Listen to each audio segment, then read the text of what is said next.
Hello, hello, bonjour à toutes mes petites graines d'étoiles, bonjour et bienvenue sur ce nouveau soin énergétique. Et aujourd'hui, je vous propose un soin de libération des malédictions personnelles et transgénérationnelles. On va aller travailler sur vos lignées transgénérationnelles. J'utilise, pour ceux qui ne le savent pas, la technique du nounours, la technique de l'ourson, c'est-à-dire que en fait, cet ourson, c'est vous. Voilà, sachez-le, quand je pose mes mains, en fait, sur cet ourson, c'est vous.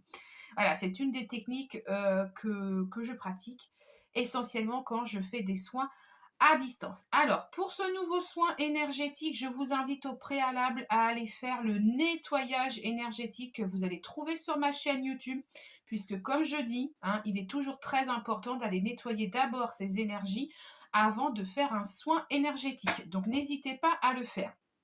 Sachez également, pas plus de 3 soins énergétiques par semaine pour laisser le temps aux énergies d'infuser dans vos corps énergétiques.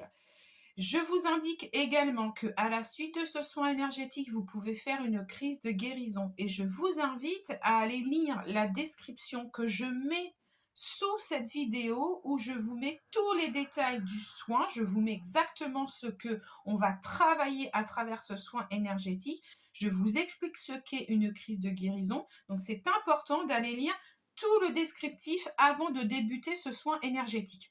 Si vous avez envie de faire un travail profond sur la libération des malédictions personnelles et transgénérationnelles, vous pouvez faire ce soin énergétique une fois par semaine pendant plusieurs mois, jusqu'à ce que vous ayez ressenti en fait un apaisement du côté transgénérationnel. Voilà, donc ça c'est important. Vous pouvez le faire qu'une seule fois si vous sentez que vous avez besoin de le faire qu'une seule fois, mais vous pouvez également aller le refaire sur plusieurs semaines. Alors, dans ce soin énergétique, j'ai été noter plusieurs petites choses. En fait, on va aller dénouer les chaînes invisibles pardon, qui pourraient avoir été transmises en fait à travers vos ancêtres sur votre lignée transgénérationnelle. On va, ces malédictions, en fait, personnelles et transgénérationnelles, elles peuvent se manifester par des schémas répétitifs négatifs que vous allez reproduire tout le long de votre vie. Et ça peut aussi se manifester par différentes difficultés dans différents aspects de votre vie.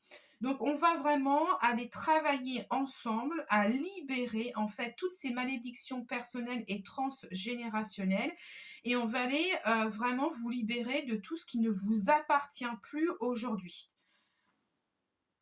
Donc je vous mets en détail dans le descriptif de ce soin tout ce dont tout ce que je vais aller libérer à travers ce soin. Donc n'hésitez pas à aller le lire. En attendant, je vous invite à vous poser, à vous allonger ou à vous asseoir. Vous mettez vos mains, vos paumes de main tournées vers le ciel, posées sur vos cuisses. Vous devriez sentir des fourmillements, un peu de chaleur durant le soin. Si ce n'est pas le cas, c'est pas grave, ne vous inquiétez pas, ne vous dites pas ça ne fonctionne pas. Pour que ça fonctionne, ce soin énergétique, il faut déjà que vous ayez la foi. Ne faites pas barrage aux énergies que je vous envoie parce que vous doutez. Si vous doutez, vous n'avez rien à faire sur cette chaîne et ça sert à rien de faire le soin. Il ne fonctionnera pas puisque vous ferez barrière de façon énergétique à ce soin, d'accord, de libération, donc ça ne fonctionnera pas. Par contre, voilà, si vous avez la foi, eh bien, posez l'intention d'accueillir ce soin avec bienveillance et en conscience. Posez l'intention d'accueillir cette libération des malédictions personnelles et transgénérationnelles. Et une fois que c'est fait, voilà, vous fermez les yeux et vous vous posez. Et la suite, eh bien, c'est moi qui opère. Voilà. Je vous souhaite un très très bon soin et on se retrouve juste après.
Hello, hello. Voilà, je vous laisse revenir doucement et tranquillement après ce soin de libération des malédictions personnelles et transgénérationnelles. Voilà, n'oubliez pas de boire beaucoup d'eau après chaque soin énergétique, ça c'est très important, voilà, pour vraiment aider le corps à faire circuler les énergies et surtout à éliminer les énergies qui sont toxiques, qui sont négatives. Je vous invite, mes petites graines d'étoiles, et bien, à liker, à vous abonner et surtout à partager ce soin énergétique autour de vous. Et puis, je vous invite à aller découvrir mon univers sur www.unbrindemagie.net où je vous propose sur une boutique en ligne des guidances intuitives qui sont personnalisées. Et puis une boutique zéro déchet, une boutique de cosmétiques bio, mais également Spirituality Shop. Ça, c'est ma boutique d'articles ésotériques en lien avec la spiritualité, avec de nombreux articles, des pendules, des pierres, des bijoux, voilà, autour de la spiritualité. Je vous souhaite en tout cas une très très belle journée. Je vous embrasse et je vous dis à très bientôt. Namasté.